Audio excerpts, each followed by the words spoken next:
जय श्री कृष्णा। राधे राधे। आज मैंने एक वीडियो देखी यूट्यूब पर, तो मुझे देखकर बहुत ही हैरानी हुई।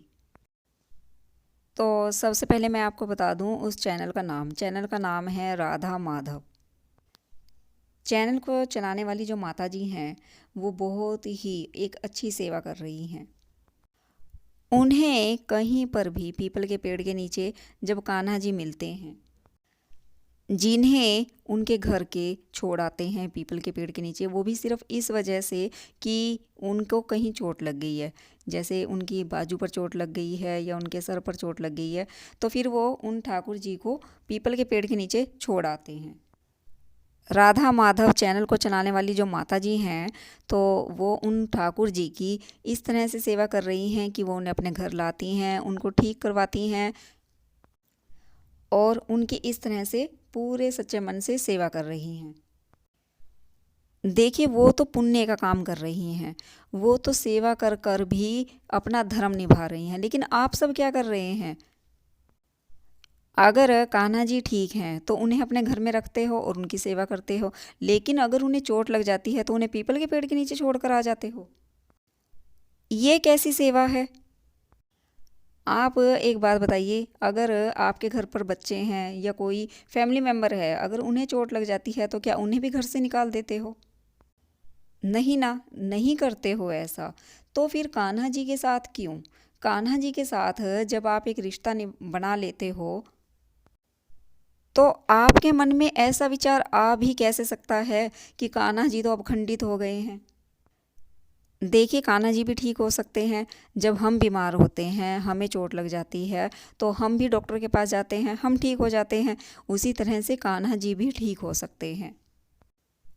बस आपको थोड़ी-सी अब उनकी सेवा इस तरह से करनी है कि उन्हें उनके डॉक्टर के पास लेके जाना है, उनको ठीक करवाना है और फिर दोबारा से उनकी सेवा करनी है।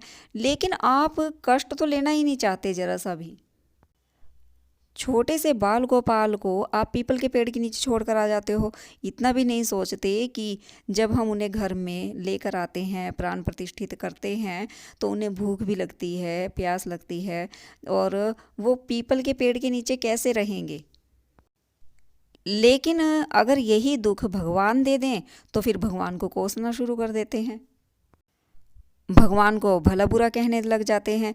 लेकिन भगवान तो कभी ऐसा नहीं करते। कितने ही भक्त ऐसे हैं कि जो जरा से भी ठाकुर जी को चोट लग जाती है तो उन्हें खंडित समझकर या तो पीपल के पेड़ के नीचे छोड़ कर आ जाते हैं या फिर उन्हें प्रवाहित कर देते हैं, जबकि वो सेवा नहीं कर रहे। सिर्फ और सिर्फ एक दिखावा है। भगवान से डर कर जो सेवा करते हैं कि भगवान हैं तो उनकी इसलिए सेवा करो कि वो हमारे परिवार को और हमें कोई दुख ना दें, ये समझ कर अगर वो कान्हा जी की सेवा करते हैं तो भगवान उन्हीं से ही रुष्ट होकर उनके घर से इस तरह से जाते हैं कि वो पहले खुद पर कष्ट लेते हैं कि अब भाई हमें तुम्हारी सेवा नहीं चाहिए, और फिर कान्हा जी इस तरह से उनके पास से चले जाते हैं। तो आप अपने आप ही सोचकर बताइए कि क्या आप सेवा कर रहे हैं या फिर आप पाप के भागी बन रहे हैं। अगर आप ये सोचकर कि भगवान खंडित हो गए हैं, उन्हें जल प्रवाहित कर देते हैं या उन्हें कहीं सुनसान में छोड़कर आ जाते हैं या फिर उन्हें कहीं पर पीपल के पेड़ के नीचे छोड़ देते हैं, तो आप सबसे बड़ा अधर्म कर रहे हैं, सबसे बड़ा पाप आप ही कमा रहे हैं। लेकिन आप ये भी तो सोचिए, जब आप दुखों का सामना नहीं कर सकते तो एक भला नन्हा सा बालक कैसे कर सकता है? अगर आप सेवा नहीं कर सकते हैं तो शुरू से ही कान्हा जी को अपने घर में प्राण प्रतिष्ठित मत कीजिए, क्योंकि वो जो देखने वाला है हजारों आंखों से आपको देख रहा है, आपके हर कर्म को देख रहा है। तब वही कान्हा जी ये भी देखते हैं कि जिसने मेरा साथ छोड़ दिया, मैं भला उसका साथ क्यों दूं। लेकिन भगवान तो भगवान होते हैं। भगवान कभी भी आपका साथ नहीं छोड़ते, बल्कि आप ही भगवान को छोड़ कर आते हैं। ऐसी गलती कभी मत कीजिए। अगर भगवान खंडित हो भी जाते हैं तो आप उनको ठीक करवाइए। देखिए, सुख हो या दुख हो, कभी भी भगवान का साथ मत छोड़िए, तो भगवान भी आपका साथ कभी नहीं छोड़ेंगे। जब मैंने आज राधा माधव जी की ये वीडियो देखी तो मुझे बहुत ही अचरज हुआ कि लोग कैसे हैं। बजाय कान्हा जी को ठीक करवाने के किस तरह से उन्हें सुनसान में छोड़कर आ जाते हैं, किस तरह से, किसके भरोसे आखिर वो पीपल के पेड़ के नीचे उन्हें छोड़कर आते हैं। लेकिन भला हो उन माता जी का जो उनकी सेवा कर रही हैं, कान्हा जी को लेकर आती हैं, फिर उनको ठीक करवाती हैं और उनकी सेवा भाव से सेवा करती हैं। देखिए, हम हैं, आप हैं, सभी अपने अपने कान्हा जी की सेवा करते हैं, लेकिन देखा जाए तो सबसे सच्ची जो सेवा कर रही हैं वो राधा माधव जी की जो माता जी हैं वो कर रही हैं।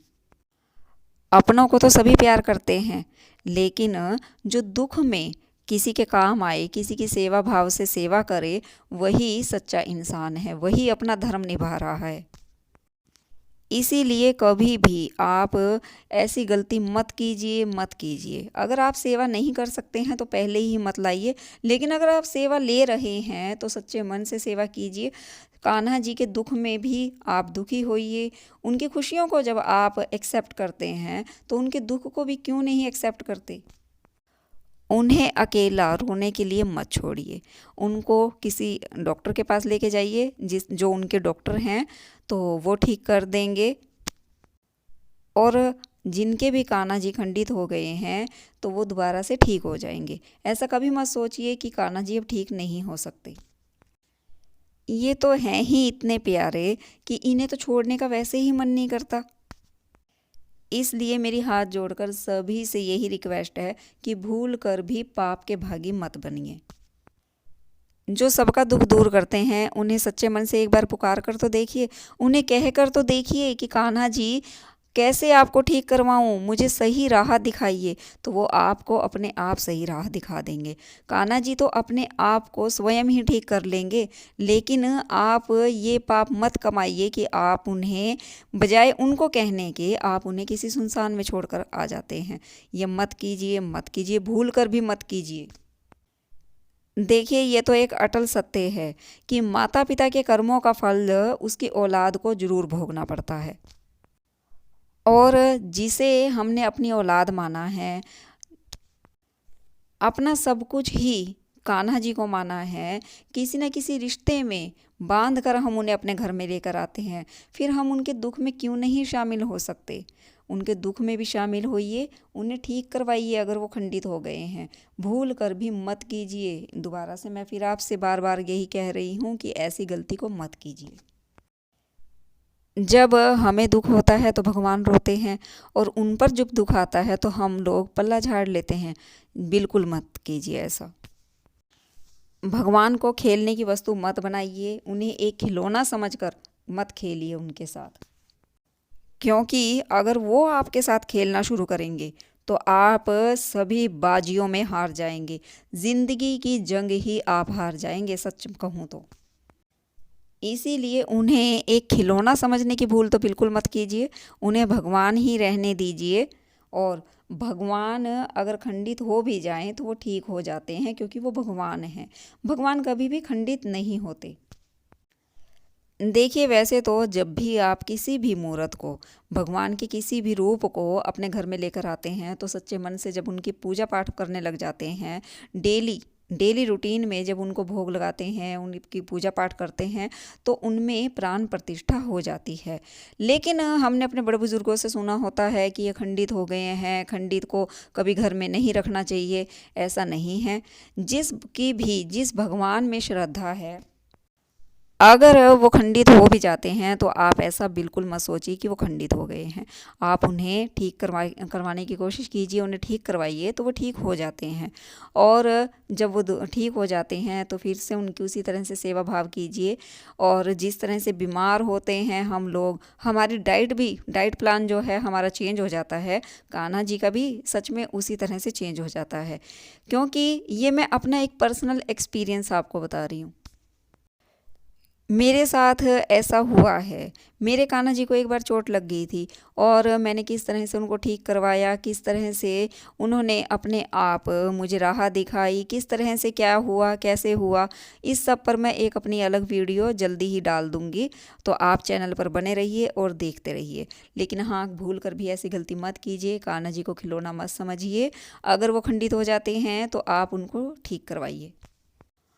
और उनसे जिस भाव में भी आप उनको अपने घर में लेकर आए हैं, उनकी फिर से उसी तरह से सेवा कीजिए, उनका ध्यान रखिए। कान्हा जी आपका ध्यान रखेंगे, आप उनका ध्यान रखिए और कभी भी पाप के भागी मत बनिए। कभी भी कान्हा जी अगर खंडित हो भी जाते हैं, उन्हें किसी तरह से चोट लग भी जाती है, तो उन्हें पीपल के पेड़ के नीचे या जल में प्रवाहित मत कीजिए। जो उनके डॉक्टर हैं उनके पास लेकर जाइए और उन्हें ठीक करवा कर उनकी सच्चे मन से फिर से सेवा भाव कीजिए, सेवा भाव से सेवा कीजिए। अगर आप जानना चाहते हैं कि मेरे कान्हा जी को क्या हुआ था और फिर वो किस तरह से ठीक हुए, किस तरह से उन्होंने मुझे नई राह दिखाई, कहाँ पर वो जाकर ठीक करवाया गया उन्हें, फिर किस तरह से डाइट प्लान उनका चेंज हुआ, मतलब आप उनके बारे में अगर सब कुछ जानना चाहते हैं तो चैनल पर बने रहिए। आने वाली नेक्स्ट वीडियो में मैं आपको इसके बारे में पूरी जानकारी दूंगी। चैनल पर बने रहिए और देखते रहिए। अगर आप ये सब कुछ जानना चाहते हैं और आज की वीडियो अगर आपको अच्छी लगी है तो अगर आपको वीडियो पसंद आई है तो वीडियो को लाइक कर दीजिए, शेयर कर दीजिए, चैनल को सब्सक्राइब कर लीजिए। जय श्री कृष्णा, राधे राधे।